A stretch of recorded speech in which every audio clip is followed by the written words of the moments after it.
Hello everyone, আসসালামু আলাইকুম। Giants মম cooking ওয়ার্ল্ডে সবাইকে স্বাগতম। আজকে আমি আপনাদের সাথে নতুন একটা রেসিপি নিয়ে হাজির হয়েছি, কোরিয়ান রামেন নুডলস। অনেকেই এই নুডলসটা অনেকভাবে রান্না করে থাকে। আমি খুব সহজেই এই নুডলসটা আপনাদেরকে রান্না করে দেখাবো।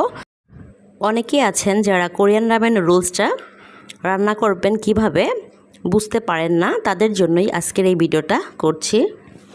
আজকে আমি কোরিয়ান রামেন 3 গুণ স্পাইসি রামেনটা নিয়ে নিয়েছি। এখানে আমি একটা সসের প্যাকেট পেয়েছি।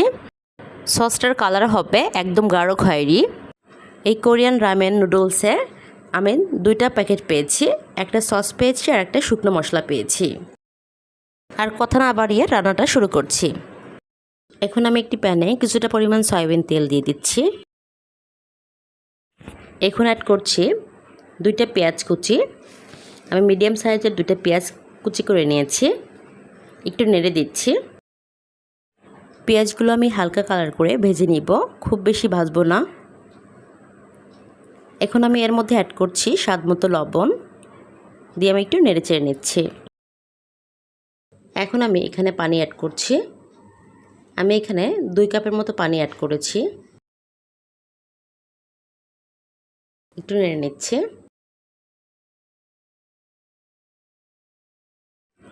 এখন আমি ঢাকনা দিয়ে ঢেকে দিচ্ছি কিছু সময়ের জন্য। 4-5 মিনিট পর আমি ঢাকনাটা উঠিয়ে নিচ্ছি। একটু নেড়ে নিচ্ছি।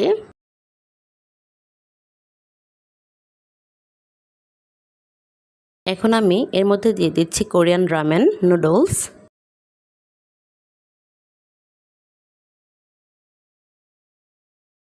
এরপর আমি এটা ঢাকনা দিয়ে ঢেকে দিব কিছু সময় সিদ্ধ হওয়ার জন্য। আপনাদের কাছে আমার একটা রিকোয়েস্ট, আপনারা যদি আমার চ্যানেলে নতুন হয়ে থাকেন তাহলে প্লিজ সাবস্ক্রাইব করবেন, তাহলে আমি আরও ভিডিও দিতে মোটিভেটেড হই। পানি ফুটতে শুরু করেছে।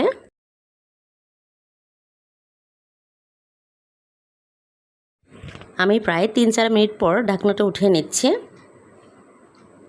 এখন আমি একটি প্যাচুলার সাহায্যে নুডলসটা উল্টে দিচ্ছি।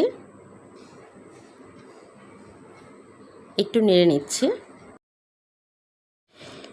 এই পর্যায়ে আমি অ্যাড করছি একটা ডিম। ডিমটা আমি কুসুমটা আস্ত রেখে দিয়ে দিয়েছি। এখন আমি একটি প্যাচুলার সাহায্যে গরম পানি এর উপরে একটু ছিটিয়ে দিচ্ছি। এখন আমি এখানে অ্যাড করছি শুকনো মশলাটা, আমি একটু ছড়িয়ে দিচ্ছি। এরপর দিয়ে দিচ্ছি সসটা, আমি ভালোভাবে একটু ছড়িয়ে দিচ্ছি। এখানে কোনো রকম টমেটো সস বা কোনো ইনগ্রেডিয়েন্টস ব্যবহার করার প্রয়োজন নেই, অলরেডি এই সসে সব কিছু দেওয়াই আছে। আপনারা শুধু ভেজিটেবলস অ্যাড করতে পারেন আপনাদের পছন্দ অনুযায়ী। এরপর এখানে অ্যাড করছি 2টা কাঁচামরিচ। কাঁচামরিচটা আমি আস্ত দিয়েছি জাস্ট ফ্লেভারের জন্য। এই নুডলসটা তো এমনিতেই অনেক বেশি স্পাইসি, এখানে কোনো রকমের স্পাইসি দেওয়ার কোনো প্রয়োজন নেই। এখন আমি একটু চেক করে নিচ্ছি লবণটা কেমন হয়েছে। লবণও ঠিকঠাক হয়েছে। এখন আমি কিছু সময়ের জন্য ঢাকনা দিয়ে ঢেকে দিচ্ছি আর একটু সিদ্ধ হওয়ার জন্য। কিছু সময় পর আমি ঢাকনাটা উঠিয়ে নিচ্ছি, একটু নেড়ে ছেড়ে দিচ্ছি। নুডলসটাও প্রায় সিদ্ধ হয়ে গিয়েছে। এই কোরিয়ান রামেন নুডলসটা একটু ঝোলঝোল রাখতে হয়। কোরিয়ান রামেন নুডলসটা রান্না হয়ে গিয়েছে। এখন আমি এটা নামিয়ে আপনাদেরকে সার্ভ করে দেখাচ্ছি। হয়ে গেল আজকে আমার কোরিয়ান রামেন নুডলস। খুব সহজভাবে আমি দেখানোর চেষ্টা করেছি। এখন আমি এখানে দিয়ে দিচ্ছি কিছুটা পরিমাণ গাজর, যেহেতু এটা অনেক বেশি স্পাইসি।